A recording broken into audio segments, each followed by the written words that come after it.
This video begins a series of videos on God and the creation. It follows upon a series of videos on Revelation and questions of how we know true things about God and so forth. But in this next series we want to talk about God and about His creation. In this video in particular I want to talk about God as the creator out of nothing. Now that may seem like an odd place to begin, but you'll see by the end of the video why I believe that is probably the best place to start to begin to really get a sense of God. And of course the Apostles' Creed, pretty much the things that it has to say about God the Father primarily have to do with His relationship to the creation. So obviously as maker of heaven and earth, that is talking about Him as creator. But what is a father? A father is many things, but a father begets children. And what does it mean to say that God is almighty, other than that He has all power in relation to the creation? And so this very early creedal statement about God primarily thinks of God the Father in terms of His role as creator. Now, the idea of creation out of nothing, or in Latin ex nihilo creation, is the idea that God didn't just organize the matter of the universe, but that God created the matter itself.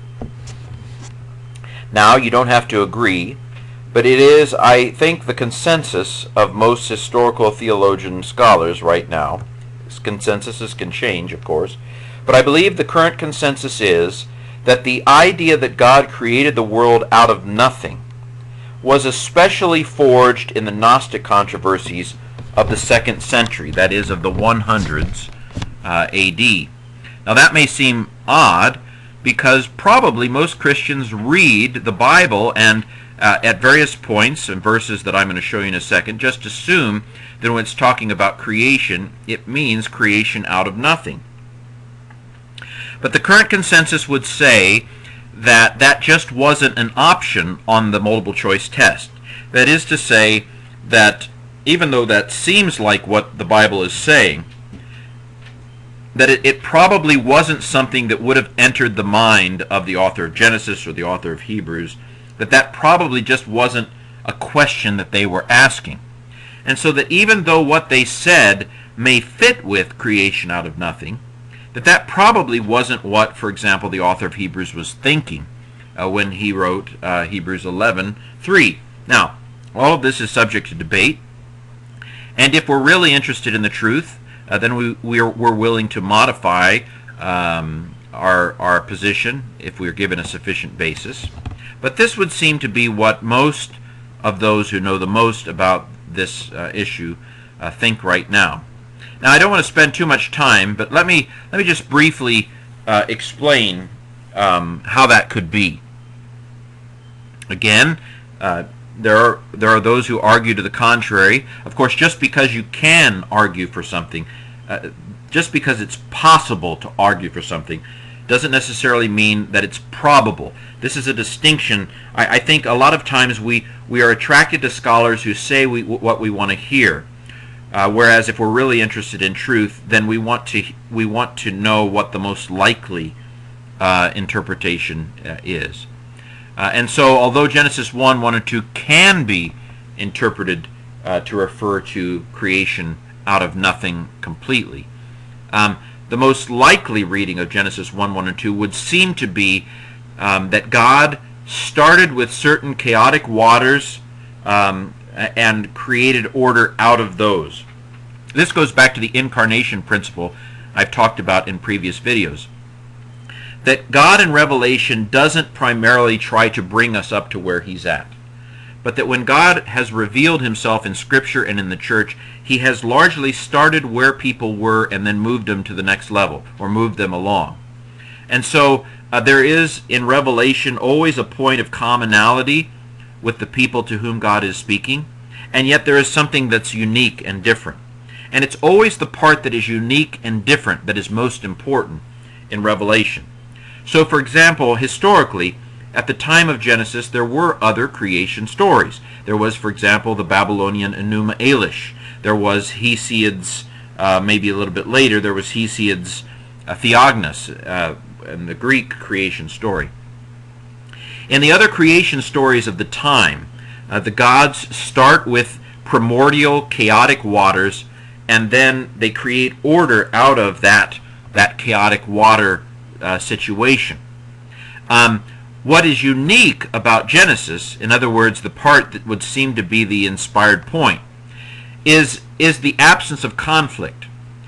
In the Enuma Elish, the god Marduk has to fight against other gods to get order to come out of chaos. It's a struggle. It's a conflict. Whereas when we read Genesis 1 in comparison to those, we are struck by the authority of God. And God said, "Let there be light," and there was light. There is no fight back. There is no question. There is no struggle. God's authority is absolute in Genesis 1. His ability to make the creation do what he wants it to do is absolute. And so that would seem to be the inspired point. Grammatically speaking, again, this is more of a footnote, but just to illustrate what we're saying here, grammatically speaking, the first word, Bereshit, in the Hebrew of Genesis, in all the other places where it occurs, in fact, in all the other places where Reshit, which is part of it, occurs, there's always an of after it, in the beginning of the kingdom. Now, Genesis 1 is slightly different because it's a verb that follows. But it would seem to be that the most likely grammatical reading of Genesis 1, 1, and 2 is that it's saying something like this, that in the beginning of God created the heavens and earth, the earth was formless and empty. Everything was dark, and there were these waters. Now, Genesis never says that God created the waters. Again, the waters are just there. And so, given the historical context of what other people were saying at the time, and given the most likely, apparently, grammatical reading, it seems like what Genesis 1, 1, and 2 is saying is that when God started to create the heavens and the earth, everything was shapeless and empty and dark, and there were these chaotic waters, and then God begins to create order out of the chaos. God said, let's turn on the light and get rid of this darkness. And God separates the waters, and God makes light come out, land come out of the water, and so forth. Again, this is true. It's just not precise, and this is the idea that we talked about in terms of when you talk about inerrancy. For example, what is the target? Let's say that there's a barn, and on the side of the barn is an archery target. If I'm only trying to hit the side of the barn, and I don't hit the little archery target, I've not missed my target. I've not erred. If my goal is to just hit the side of the barn, and I hit the side of the barn, I've hit my target. And so some of those who use a very narrow fundamentalist understanding of inerrancy act like if the bullseye isn't what is always hit, then there's an error. But that's only true if you're trying to hit the bullseye. And the incarnation principle would say is that God is far more interested in hitting the broad target. Now, I'm not saying there wouldn't be a place where God has a very bullseye-ish target. I'm simply saying that Genesis 1 presents the authority of God over the creation in very clear terms that would have been very intelligible to the people of the time. It hits the target that it aims to hit. But the majority of scholars would say that the option of creation out of nothing, that is ex nihilo creation, it simply wasn't one of the options on the multiple choice tent. Nobody had ever even thought of that possibility as far as we know. And so that is an understanding that becomes clearer as we go on. I don't want to spend a lot of time. There are a couple of other kind of key texts that if you really wanted to investigate this and to study both sides of this, 2 Maccabees 7 is sometimes thought to be the place where ex nihilo creation first appears. And then others would say that Hebrews 11:3 is where ex nihilo creation is clear in the New Testament. And let me just look at Hebrews 11:3. By faith we understand the worlds to be knit by the voice of God, such that what we are seeing has come into existence, not out of things that appear. But again, was ex nihilo creation one of the options in the mind of the author of Hebrews or his audience? And I do think the author of Hebrews is male because of a verse that I won't go into that. But I'm using the word he intentionally. But is this simply saying that what we see, God has created out of stuff that we don't see? But that doesn't necessarily mean that he created it out of stuff that didn't already exist. So again, the assumptions you have when you read a verse like this is the polyvalence of words. This is why we as Christians read this verse and we understand it to be talking about ex nihilo creation. Now, that may not have been the way the author of Hebrews read this verse, but that doesn't mean it isn't a correct way to read it. In fact, you could argue that the correct Christian way to read this verse is to read it in terms of ex nihilo creation, even if that wasn't what the author of Hebrews himself was thinking. Again, this is all background. We know that by around the year 160, that Christians are beginning to believe in creation out of nothing. Why? Because the Gnostics are saying that matter is evil, and you have someone like Marcion of Rome, who in around the year 150 argues that the creator of the world is not the same being as the Father of Jesus Christ. In Marcion's mind, since matter is evil, then the creator of the universe has to be evil, or the world has to be evil. And that can't be the Father of Jesus, because the Father of Jesus is good. And so he actually separates the creator of Genesis from the Father of Jesus Christ, because he believes that matter is evil. And so you can see in Tatian, and then later on in Theophilus of Antioch, and in Irenaeus of Lyon, you can see that a new multiple choice option comes into play. And that is the possibility that even the formless matter out of which God created the universe was originally created by God. Here's the quote: "Matter is not like God. It is not without a beginning. And because it has no beginning, it's not of equal power with God." So you can't say that the forces of the universe are powerful enough to fight back against God. God created the matter of the universe. So this matter out of which the universe is created is begotten. It's not produced by some other being, like a demiurge, like Marcion was saying, but that matter itself, formless matter, the substratum of the cosmos, was brought into existence itself by the framer of all things, and that alone. So Tatian seems to have a two-stage process in his understanding of creation. First, God creates the formless matter, and then God forms the matter. This would seem to me to be a transitional position. Up until now, arguably, whenever anybody, Jew or Christian, has talked about creation, they have only been thinking of the second thing. That is, namely, that God is the one who created the matter of the universe into what we see today. Now we have another step that maybe nobody's ever thought of before. It's just maybe not occurred to anybody before. That God might have created the formless matter itself, out of which the universe is made. That God might have created that out of nothing. And so we have the birth of, maybe, of ex nihilo creation in its full and mature form, and of course then other Christians like Irenaeus would take it full in the late 100s, would take it to its full force. Now, so, again, you can agree, you can disagree. What we're basically saying here is that Christians ever since, what is the historic Christian position on creation? The historic Christian position on creation is that God created the world out of nothing. Okay? Now, enter the 20th century. I would argue that up until the 20th century, whenever a Christian talked about God, so it may very well be that no Jew or Christian thought of creation ex nihilo until the 100s AD. It may very well be that that question simply had never occurred to anybody. That nobody until in the 100s AD, that it had apparently not even occurred to anybody that God might have actually created the formless matter itself out of which the universe, out of which the cosmos was made. But then once the idea of creation ex nihilo enters in the 100s, what they are picturing, arguably, is that, again, it never occurred to them that God might have created the space in which he put the matter. And so without them thinking of it, they assume that originally you have God. You have God alone here in space. Because nobody's ever thought of something outside of space. Nobody's ever thought of there being something outside of the emptiness. Emptiness is just the substratum of reality. Everything is empty.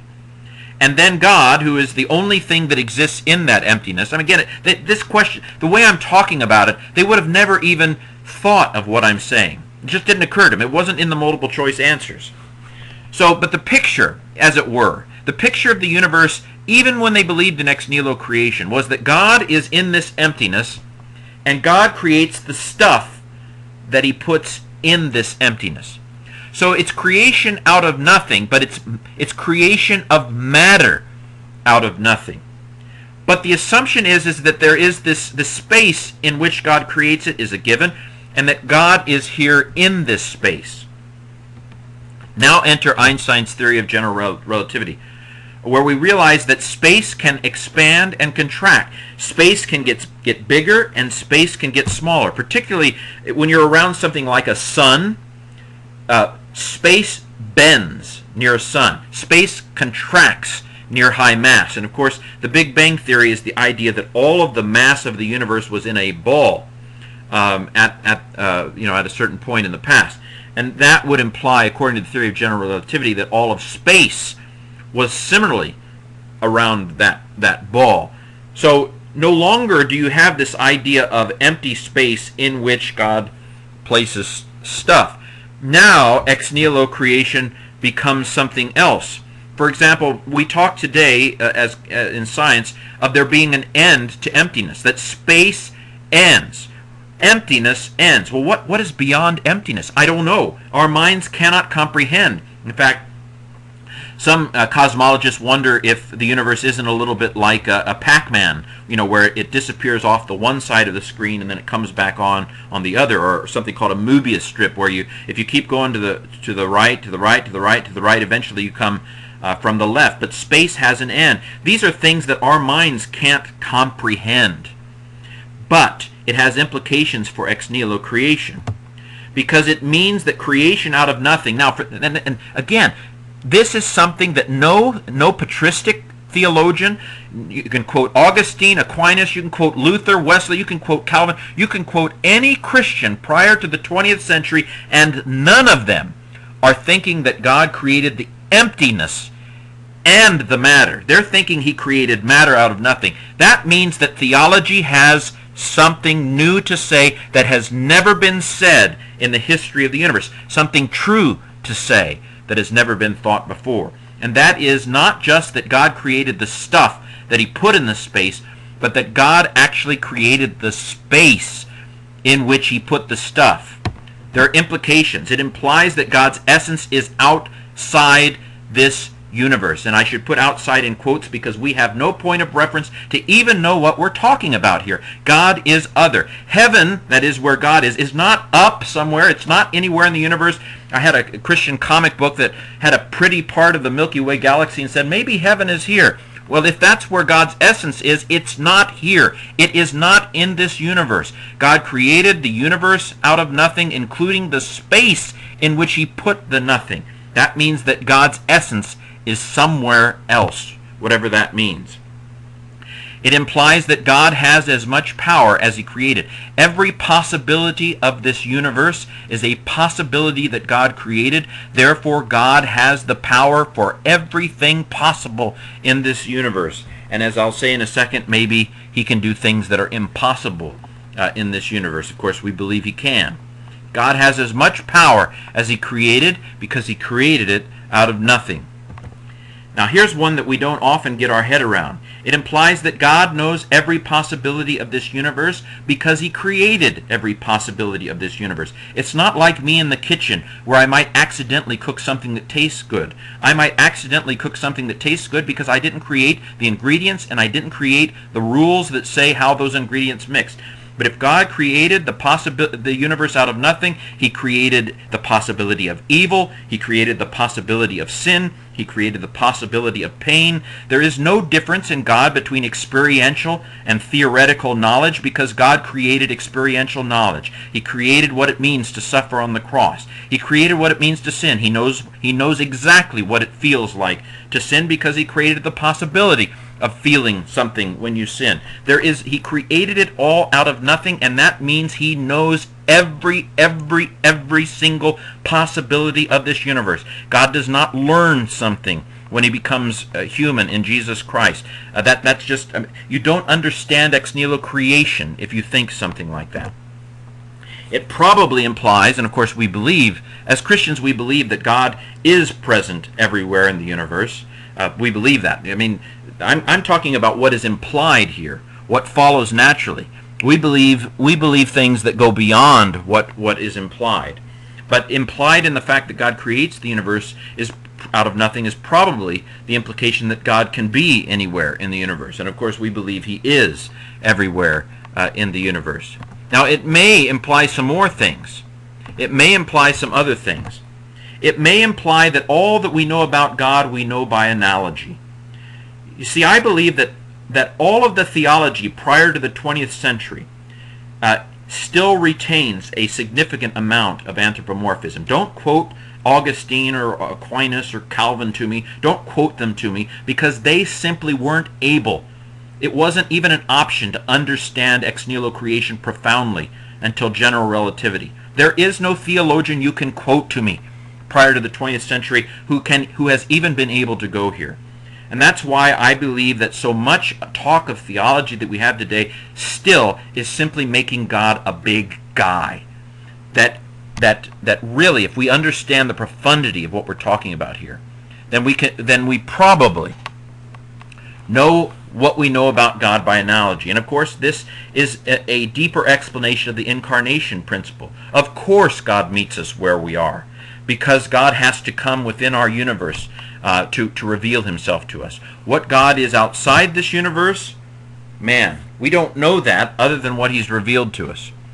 I think it implies that God created the world in freedom. The whole determinism, all of those stuff of the Calvin, that is, again, real ex nihilo understanding. Don't bring in determinism, predestination, foreknowledge. All that stuff is outdated in its Calvin form. It has to be re-explained in terms of a universe that God creates out of nothing, and therefore God creates everything in this world in freedom. God has no compulsion to create anything in this world the way that he creates it. He chose to create this universe the way he created it.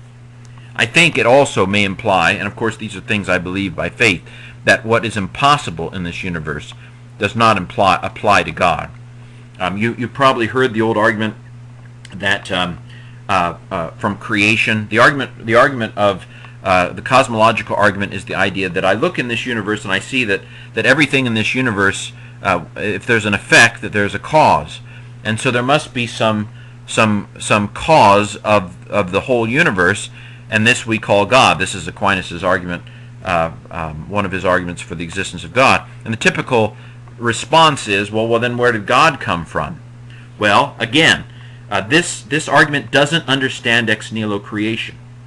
The argument is saying that everything in this universe has a cause, and therefore there must be something outside this universe that is its cause. But once we get outside this universe, the rule doesn't continue to apply. We're outside this universe. So much of the muddy thought about God comes from the fact that we do not really understand what ex nihilo creation fully means. So this has been some discussion of the implications and the profundity of who God is based upon the simple fact that he created this universe out of nothing.